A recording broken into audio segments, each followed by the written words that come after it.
But we're here about grazing and cover crop management. So I do want to go and look at the cover crops, look at what the sheep are doing. I want to think about weeds. I don't know. You know, I'm growing these for seed. This is a variety, a named variety that I bought certified seed of out of Washington. The variety is called Icicle. It's fairly new. It was billed as being as winter hardy as Melrose. Mac, if you were going to cut this for hay, what would be the best timing? I would ask you.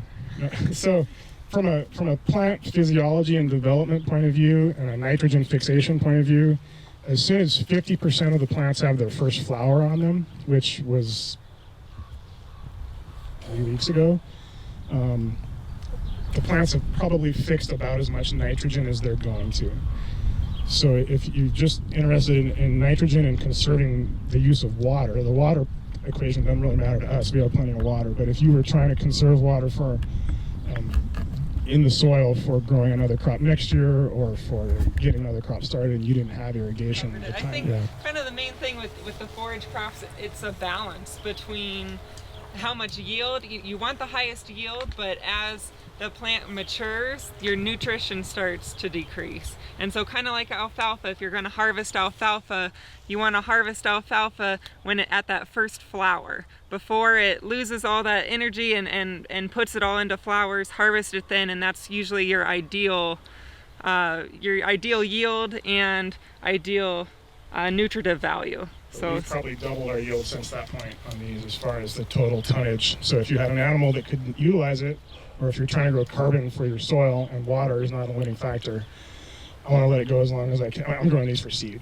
but I would want to let them go as long as I can for maximizing that total productivity of carbon to feed my soil microbes. That's my. It also depends on what livestock you're feeding. So what life stage they're at. If you have mature rams and their body condition score is pretty high, they're doing pretty well, you could probably let that, whatever crop it is, go a little closer to maturity and leave them on longer. They don't need that high nutrition. If you have a whole bunch of ewe lambs that you're going to keep as replacements, maybe start grazing a little bit sooner so they get that nutrition for growing.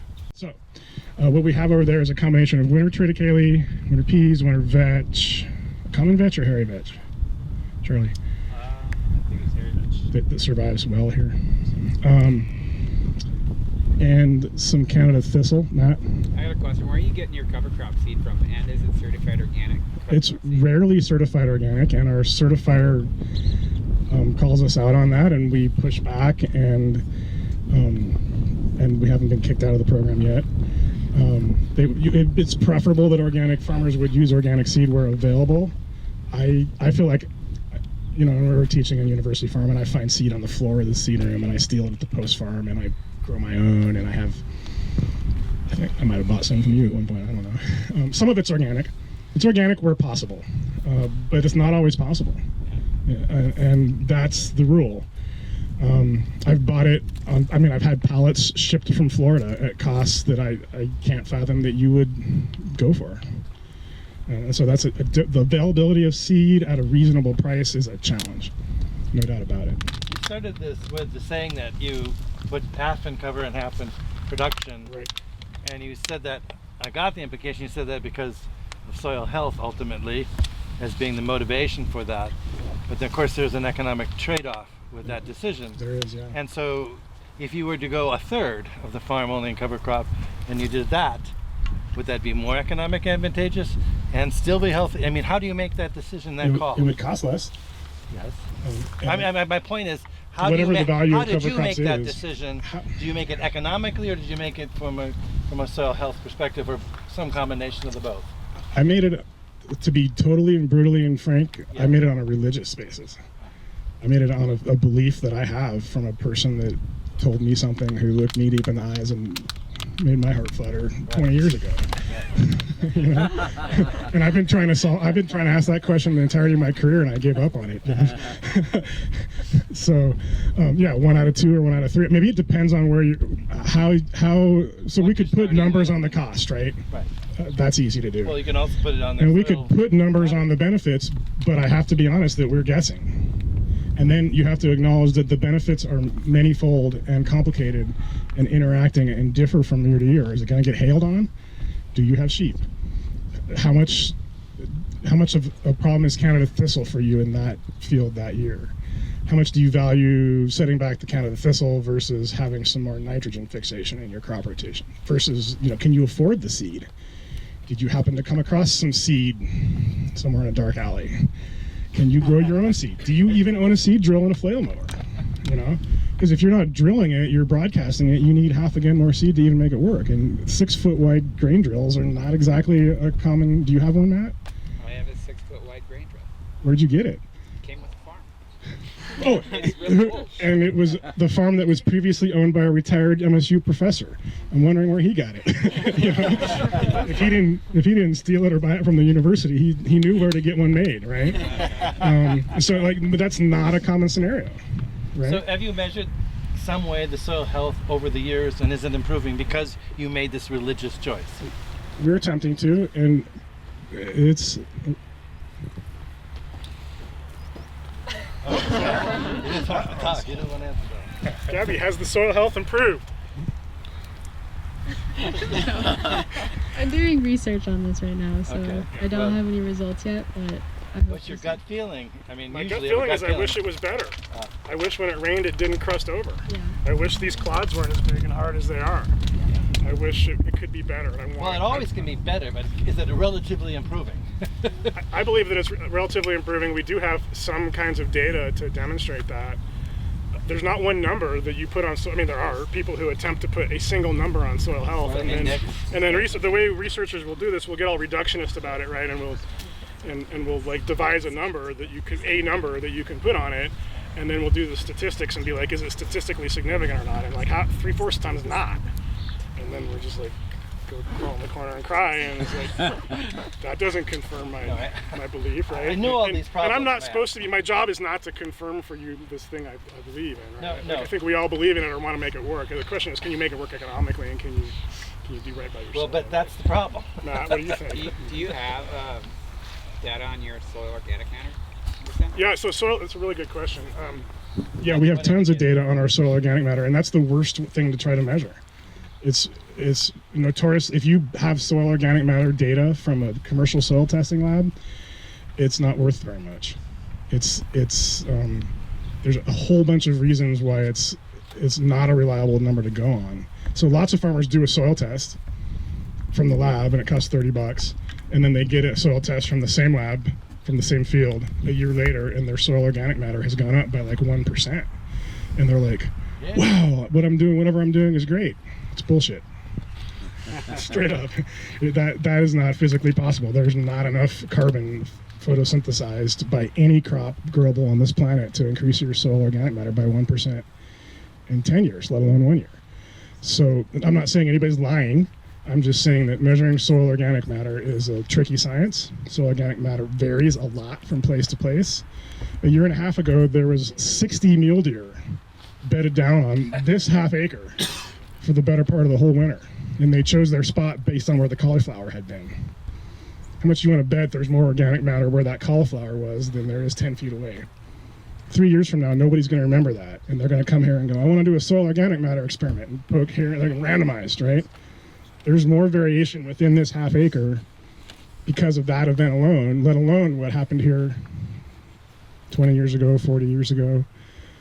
For all I know, there could have been a barn right here with, the door here. So the variability alone, the spatial variability at various scales for various reasons alone confounds it. And then there's chemical issues and there's depth of sampling issues too.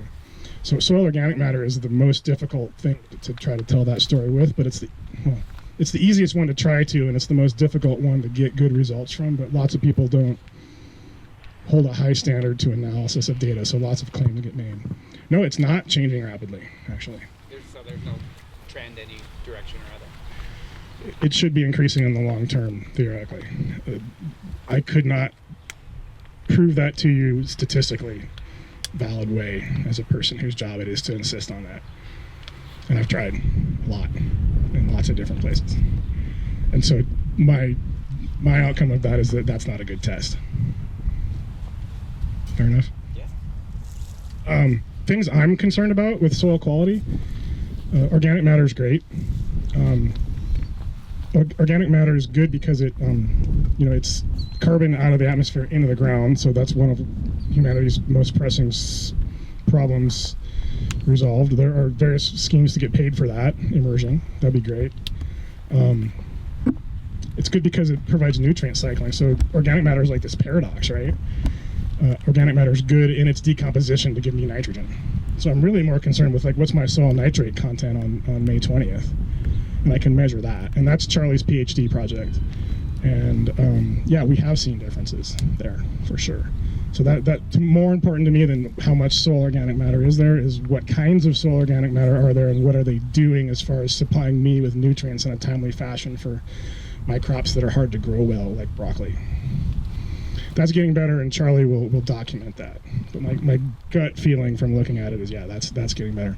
Another one for me is this structure. Everybody grab a clod. That is a technical term. How easily does one of these break up?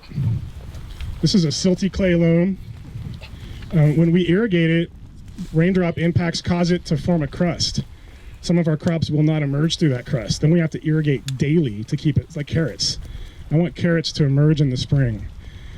And you've probably seen this crust, man. I know like, among your farms, you've got different soil textures. Not every farm has that same issue, but you guys know what I mean. If this was rained on, and there's probably a place out here where we could see it, that crust management. I want to manage annual weeds with a tool like a tine weeder or a hoe or a cultivator on a tractor. Find a clod with a weed growing in it. You did too good of a job, Wes. Here's one. Here's a weed that, despite being chisel plowed, disked, cultivated 3 times, this weed did not die through all that. It's because it was rooted in a clod, right? If the soil had been able to move better through all those things, this weed would have been killed, and it wasn't. That happens.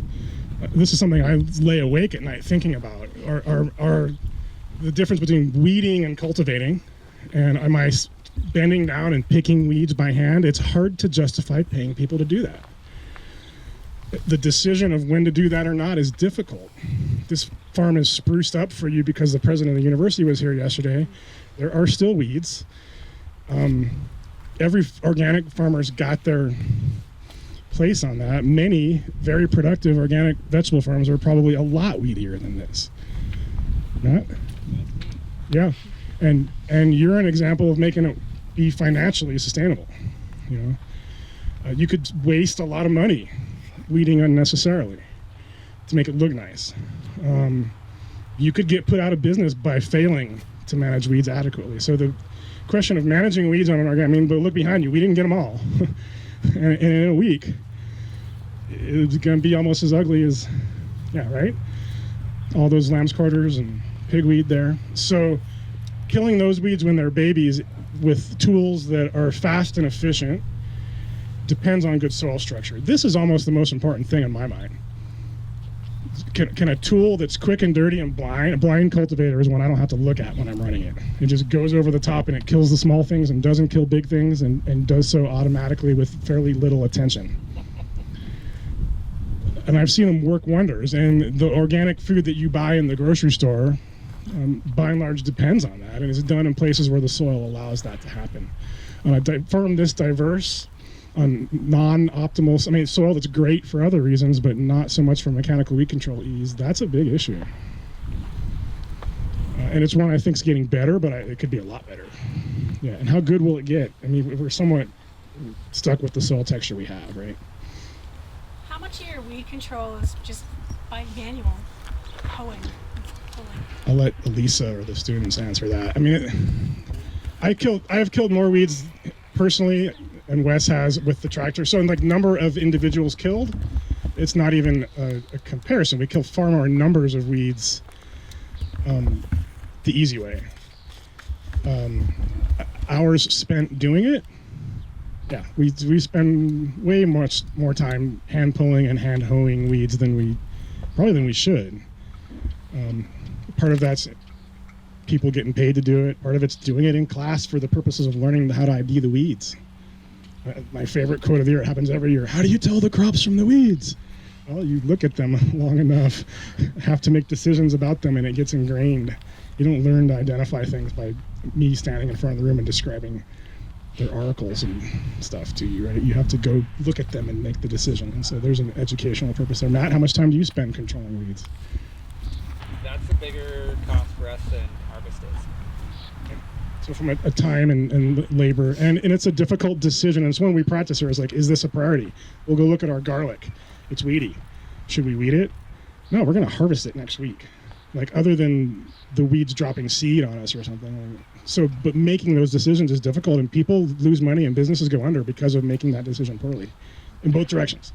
Spending too much effort on it, too little effort on it.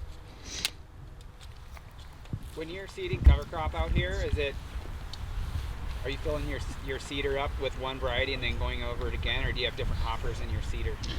We have a cone drill, so it's a research tool that I can put whatever small amount, like I said, 300 square foot worth of seed in, and I can manipulate the mixture, and it's in a cup. That drill also has fertilizer boxes on it. They're Gandy boxes, which is probably more typical of like a forage seed box on a grain drill. One of the issues with seeding mixtures through that kind of technology in a bulk tank is that small seed will settle to the bottom as it vibrates. So if you've got like clover in with your wheat, or if you've got mustard in with your oats or radishes, it depends a lot on the moisture content and how long it's there and stuff. But the small seed will settle out and it'll be uneven. Ours has got the cone on it, but in the Gandy boxes, which we do use sometimes. Typically, I'll put one thing through the Gandy box and then we'll put the other thing through the cone. But that's an unusual. I mean, that's a research tool. Most people wouldn't have that. I have done it with a Earthway hand crank fertilizer spreader. Just walk around. I've done it with the Earthway hand crank fertilizer spreader out of the back of a pickup truck. I've seeded a whole acre with an Earthway myself. Earthway push seeder myself. It's not the end of the world. It's kind of fun. I mean, it depends how pressed for time you are for other things. It's totally doable. I think I'll just talk a little bit about some of the grazing that we've done here at Towns Harvest over the years. Just so you know, the fence is on, so don't touch it. I don't think it's that hot, but if you need a wake up, go ahead and lay your hand on it. A few years ago, or actually quite a few years ago now, but when I was a grad student, we did a lot of experimental grazing out here on different crops. We had one year I think we grazed probably about an acre. I think it was this whole section right here, probably both sides. But we had cabbage, cilantro, parsley, there was corn. It was a huge variety of different crops, and it was really fun. One of the coolest things was just to put the sheep out there and see what they would actually eat. So watching sheep try to graze cabbage and literally just mouthing the round part of the cabbage, and they wanted to eat it, but they just couldn't figure out how to get it in their mouth. Or we had sheep with corn stalks, over 6-7 feet tall, that actually learned to put the corn stalk in between their legs, walk down the corn stalk, eat all the leaves off of it, eat the top, continue walking, and it would pop back up behind them. And when the sheep were grazing the cilantro and parsley, when you went out there, everything just smelled like cilantro and parsley, which as a researcher gets me thinking, well, we need to do some taste panels and feed lambs cilantro or rosemary and then see if that flavor carries over into the meat. And I know there has been a little bit of research looking at that, but that would be a pretty interesting study to see. Mac mentioned a little bit about grazing buckwheat with sheep. And I was a grad student out here, and we were grazing probably a half acre of buckwheat, and I came out, it was my job to go out and check the sheep on the weekend. I head out to check on all these mature wethers, and almost all of them were so neurologic that you could walk right up to them and push them over. They were stargazing, drooling, their faces had turned completely red. Buckwheat, unbeknownst to us, has a phototoxin in it that causes photosensitivity. So especially in the white face sheep breeds, it was toxic to them. As soon as they had only buckwheat, or they had a choice of some buckwheat mixed in with other things? We've grazed both. This was primarily a buckwheat. Okay. A buckwheat plot.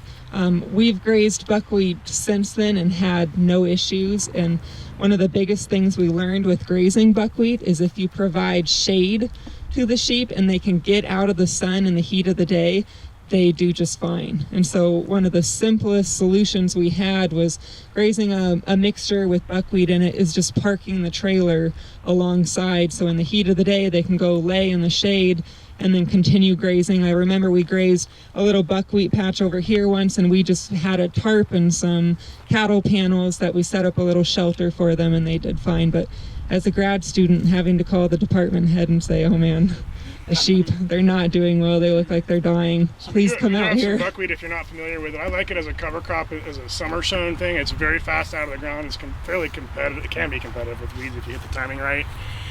It produces flowers really quickly. The bees love it. It's got something called extra floral nectaries, which are just what they sound like. They're nectaries that aren't in the flowers, and that's all I know about them. They produce nectar, which is attractant to insects of a broad diversity, including beneficial parasitic wasps that do, I know, prey on some of our problem pests. So maybe just to talk over here again, when we talk about soil structure, like there's this trade-off between getting weeds under control as well as maintaining soil structure. And in an organic system, because herbicides are not an option to us, our only option to manage weeds is tillage. But the more tillage you do, the more you hurt your soil structure. And so it's this kind of trade-off between which one of those things is more of a priority. And so over here then, the cool thing about the sheep is that we're terminating cover crop. We are, depending on what type of weeds are in there, the sheep are going after the weeds, and then just they're also adding that organic matter back to the soil. And so at the end of this, rather than having to, if we had not had sheep in here, what we would have done is mowed this and then ripped it and done probably anywhere from 3 to 5 passes of some sort of tillage. And with the sheep in here, we should be able to mow it and reduce that to maybe 2 to 3. Oh yeah, there's 20 out there right now. They're yearling ewes, they're Columbia and Targees, and we're gonna have them out here as long as Mac wants them here. They're gonna terminate them. Something like this will probably take them in here for 3 days, maybe another week and a half. So this is a foraged triticale. What you see headed out is a foraged triticale. We mowed it to the ground and it grew back, and it's headed out again and it has awns on it. I tried to eat one the other day and I almost choked to death. So I was wondering if sheep should do that. She thought, well, they're smart enough. They're smarter than you are, Mac. They're not gonna. But I don't know. Like that alone was sketchy to me on this whole thing. Like, what are they gonna eat in that matter of timing? This event should have been 3 weeks ago. Looking at this field, they're going to go through, they're going to graze all the peas, then they're going to graze all the vetch, and then they're going to start on that triticale. And I think... Will they get the mallow first? I don't like mallow. Our sheep do not like mallow. I was talking to someone in Wyoming, an associate professor, who said his sheep prefer mallow down there. And a lot of that grazing is learned from other sheep. And so that's just a difference between flocks. But they will usually go through definitely the pea and vetch, and then they'll probably start on that triticale, and mallow would probably be last. And I get a lot of questions about how many sheep and how long, and really I don't use a lot of science behind that. I just, Mac doesn't, if you care how long they're here, then we'll put less sheep on. If he wants them here for a long time, I'll just get a smaller flock of sheep and leave them for longer. If we want to terminate this really quickly, at Fort Ellis we have 3rd acre plots, and if timing with, talking with the farmers, if something needs to get seeded and they need a specific plot grazed down, I've put as many as 200 lambs on a 3rd acre, let them graze it in a couple hours and move them off. And so I don't really, stocking density, I keep track of all that, so I know the stocking density and I know how long the duration of their grazing, but it really just depends on how quick we want it grazed, if we're in a hurry to get them to a different field, or if we want them to graze longer. And so we don't necessarily move our sheep flocks all together. I don't mind taking 20 out of 50 or taking this is our first year of grazing the sweet clover, and sweet clover is an obligate biennial. We were still worried that if we let that sweet clover go to seed or left it long enough that it would still grow back a third year. And so we were a little unsure. We let that sweet clover grow until it was almost 7 feet tall in places. So going out into this plot, I would just disappear in it. So turning all these yearling ewes out in this 7 foot tall sweet clover with extremely woody stalks, it was very mature. They went through, they grazed off all the green leafy parts, and in order for them to graze it down to nothing, we had to leave them until they were losing weight. So for this project, we were trying to grow replacement ewes. So we kept track, we kept them on, let them graze the most nutritious parts of the plant, and then we actually swapped them out for more mature wethers that we weren't worried about gains. So we left the ewes on. They were gaining almost a half a pound a day on the sweet clover, which is really good gains for a forage crop. We took those ewes off while they were still doing well and not losing weight, put the wethers on, and forced them to sit there and eat those woody stalks and gnaw them down as much as possible. And so again, it kind of, if you have different flocks of sheep at different life stages. So if you have a mature group of rams, like I mentioned, It's always nuanced, isn't it?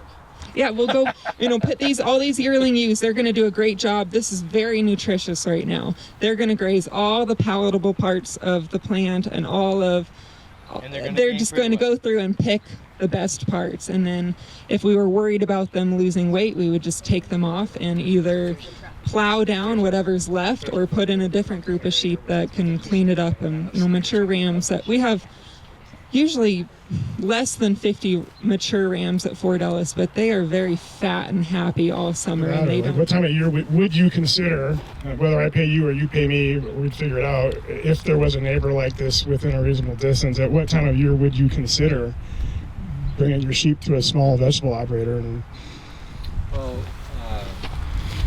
like for us, it usually dries out really bad in July and August, and so if we have a green cover crop to graze then, the sheep are going to gain, a lot more then. So that'd be the better time for us, is when our forage is not as nutritious. Of course, if you have the irrigation resource we do, yeah, you could just water your hayfield and right, pasture. right, but where everything dries out, so having something green for them to graze in August is wonderful. I guess I've had this really weird idea by somebody becoming a migratory sheep operation, which they actually do. Did historically in California, but to do this very thing. In other words, you make a business out of being there at the right time for the different people that are your clients. And then of course you're going to have all transportation and all other costs out of it. The point is we used to have these things integrated and farms were integrated. Now we've specialized and everybody's doing their specialization. So you need to reintegrate, and to reintegrate you need to have some kind of economic model that's going to allow people the motivation to reintegrate it. Right now it's like, I don't want to take on animals. That's much labor. You're talking about labor costs. What if all these sheep were here and you had that barn, barns for them and all that stuff, and how to do a sheep and all that kind of stuff. So if somebody's specialized, then theoretically you could at least pencil that out and see if it worked. Maybe one answer to that is not. I think I could add something. Yeah, I've got 14 ewes and everything 24 lambs right now. So that's 13 cool. ewes. Yeah. That's a niche. Yeah. I'm sure it's. It's all. I'm Yeah. sure that was a huge new learning experience and all kinds of. That's awesome. I know a few people that do that. What could that look like? I guess I could add something that we do custom graze spurge, and we've done for about 10 years now. We found out pretty early that ranchers hate paying dollars for something their own cattle can't do. So what we do is we trade X amount of days on spurge for X amount of days of grass, and there's no money transferred, No taxes. no taxes, no nothing, and everybody's happy, Otherwise, we charge $2.80 a head per day to graze whatever you want us to, and it doesn't matter. That's if we're there a month, that's fine. It's $2.80 a head. If we're there 2 days, it's the same $2.80 a head, because you have costs for transport and everything else. So those are two schemes right there. And Mac, you said, well, what are they going to graze in October? And Trestin is going to talk about that. So after you harvest everything off of this, you have all of this leftover residue that is just a perfect grazing opportunity for sheep. And Trestin will talk more about this in her research, but out at 13 Mile Farm in Belgrade, they have an organic squash operation, and I think it's 2 acres. Is that 3 acres? And they, after harvesting almost 18,000 pounds of squash off of those 3 acres, they turn all their sheep in there with their donkey and they clean up all of that residue. And so that's another grazing opportunity in October, of all times of the year, when you're pretty much out of grass pasture and nothing's really growing. It's another opportunity to get sheep out there and graze and add some more manure to your soil before you till and plant that following season. So if you guys don't have any, I mean, we can take as many questions as you want out here, but I think we'll probably have Andrea talk next, and maybe we can head back and sit in the shade and everybody can get a snack or get a drink. If you guys have any questions about the sheep while we're out here, though, we can fire away. Is there any issue with soil compaction on a confined grazing operation like that? That is a very big worry to farmers, and both Trestin and I have done some research on bulk density. I actually brought a soil pentrometer that I've used for research and used that for measuring. At Fort Ellis, we looked a lot at soil compaction, since it is such a worry. Farmers really worry, well, if I put all these sheep out here, they're just going to compact my soil and I'm not going to be able to grow anything. At Fort Ellis, the weather plays a big role. When the soil is wet and you have animals out in the soil, you will see that top layer get crusted, and we have had issues seeding after having sheep out there on the plots because that cedar will just bounce off the top. What we found in our research, though, is it really is just that top layer that is compacted and not further down in the soil. So it's not going to affect the plant growth or roots of the plant, but when it comes to seeding or something, it is an issue. Speak to that on the small diverse vegetable front. This time of year it's not a concern for me at all in the least. This soil's fairly dry. That's not a concern at all. In the spring when it is wet, again, that's a surface phenomenon, and that kind of compaction is kind of a fact of life that we deal with here anyways because of our business model. We harvest weekly for our consumers whether it rains or not. We cause more compaction with our feet. We vaccinate our sheep every year, and we vaccinate at lambing for just the typical diseases that you might see with sheep.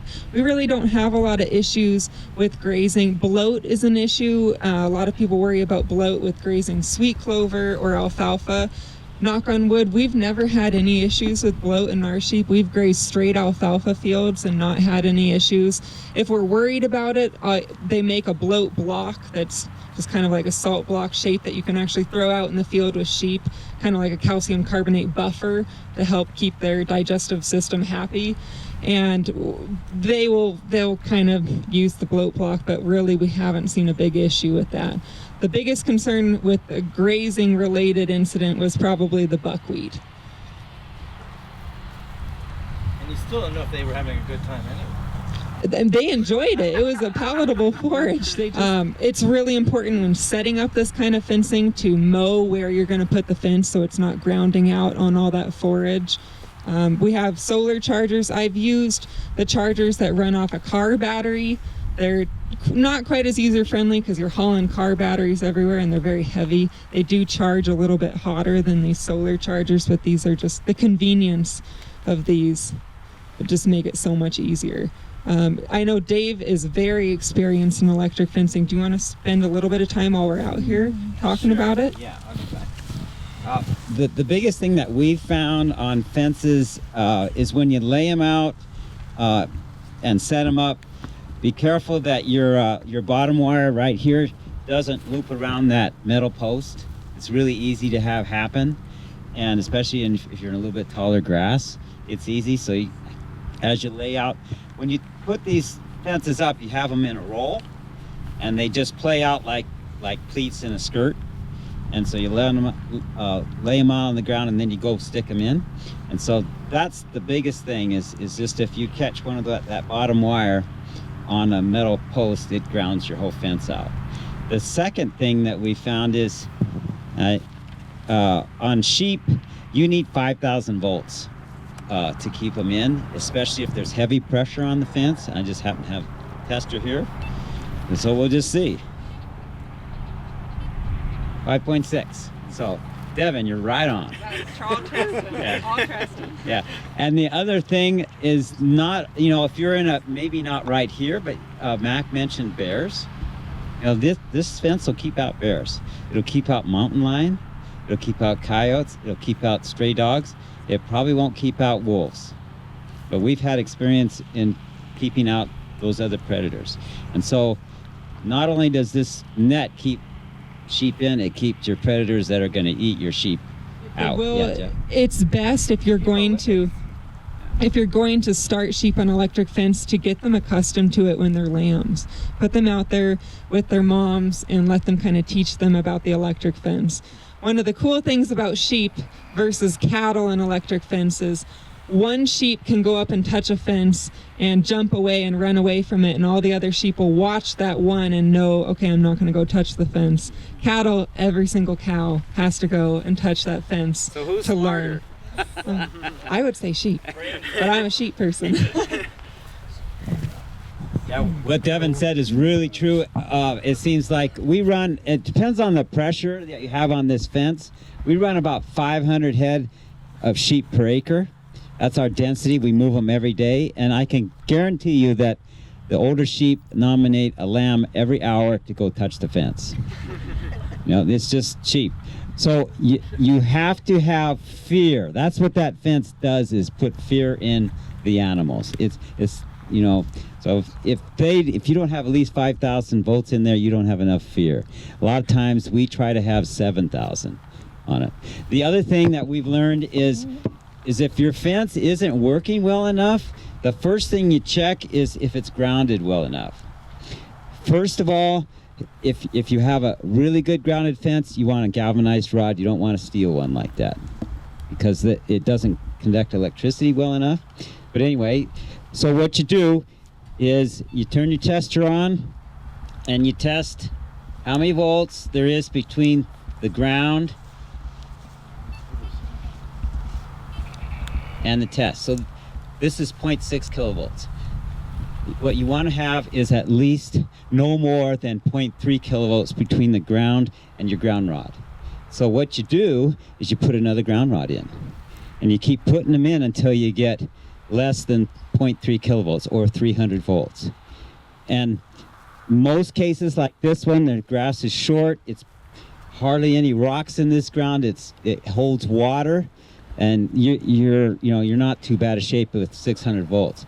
But if you're on rockier ground, on a drier ground, you can make the difference between 3,000 volts and 5,000 volts just by that very fact of reducing your voltage down to less than 300 volts between the ground here, the ground ward there, and your ground. So this thing's it doesn't have a wire that comes out of it like a lot of them do.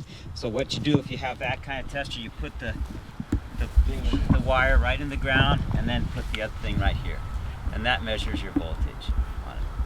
So that's really important. I've had as many as 5 3-foot ground rods, and then you got to connect them with 10 gauge wire, like fencing wire, and you got to put them 10 feet away from each other. If you put all of your ground rods right in one place, it's the same as one ground rod. So that's what you do. You just keep adding ground rods 10 foot away with a wire between them until you get less than 300 volts. Any more questions while we're out here? Have you tried just 2 wires? Do they work at all? I've never tried the 2 wires with sheep, and I would be afraid to try that. Have you had success with that? I feel like they would just go. Dave, do you know anyone that has electric fence and with guard dogs? Yeah, but you have to, the guard dog's with the sheep all the time, so he's fed with the sheep. He knows the fence just as well as the sheep. It works. Yeah, but the question is, do you really need both? Yeah, if you got a good set of guard dogs on your sheep, maybe not, and they're a lot less labor intensive. Yeah. And incidentally, we've just kind of run numbers on a dryland situation where they're grazing wheat stubble or cover crops in a dry land thing where you've got maybe 1,200 pounds of dry matter per acre, which is about cover crop about this high on the dry land. It's just as cost effective paying a college student $20 an hour, which when I was a college student, I would have loved that, you know, as it is to run a Peruvian herder. You know, so you just get that person to fence off like 4 acres a day of 1,200 pounds of dry matter. That'll feed 1,000 yearlings that are 150 pounds for one day. So you're doing 4 acres a day, and then to haul the water to them if it's not terrible expense to do that as a herder. So it's another alternative that you can use. And if you run the numbers out, it's about 24 bucks an acre as an input that a farmer would have to pay the sheep person. So that's pretty economical, is it not? You know, it's in the ballpark anyway. You know, the farmer would have to pay for the sheep being there, and it's generally several cents to 10 cents a day for each sheep being there. Sheep guy has to pay for hauling them up from wherever they are. A lot of times that's a 1,000-mile round trip in Montana. And he has to pay for the herder or some way of containing them. And so I'm really big on sheep. I'm big on putting them on wheat ground. You know, I think it's something that we haven't done yet in Montana, and it's just kind of like a silver bullet, because you're having the opportunity to cycle those nutrients to terminate the cover crop most of the time anyway, and increase your soil structure, all those good things that we're trying to do as crop farmers. The only problem is the sheep sometimes get out if they're herded. Big problem. So what about weeds? Like if you're trying to control the weeds in your cover crop? Well, the sheep will eat almost anything. They say goats are better than sheep, and to an extent they are. But if you increase the stocking density on your sheep will eat anything. They'll eat common mallow. They'll eat thistles, particularly if you spray them with a salt solution. Sheep love salt. You know, we've done that. We've gone down and just take a hand sprayer and sprayed the thistles with the salt, you know, and the sheep just come right in there. And I didn't figure that out, but a guy told me, you know, he sprayed herbicide on his thistles one year, and the next year the sheep ate all of them. Why is that? Because it's a salt.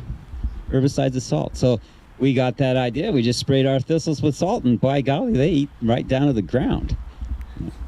So. Are you talking Canadian thistle? Or? Yes, Canadian thistle. Works on bull thistle too. Yeah. So the big thing that you can force sheep to eat any weed is the density. You know, like in this field here, there's not very much stocking density, right? I don't know, you got maybe, what is it, 3/4 of an acre here? Half acre? With 20. Yeah. So if you're having problems with them not eating some particular weed, put 100 on there. That doesn't work, put 200 on there. They'll eat it, because they know from watching their neighbor sheep, if she doesn't eat it and they don't eat it, then their neighbor's gonna eat it. Simple as that. Yeah. So stocking density really can ramp up whatever sheep eat. Yeah. Have you grazed them on Russian thistles? No, we haven't. That's my main. Yeah. Yeah, I would try it though, Jason. I would try stocking density. Almost always, stocking density solves 99% of your problems.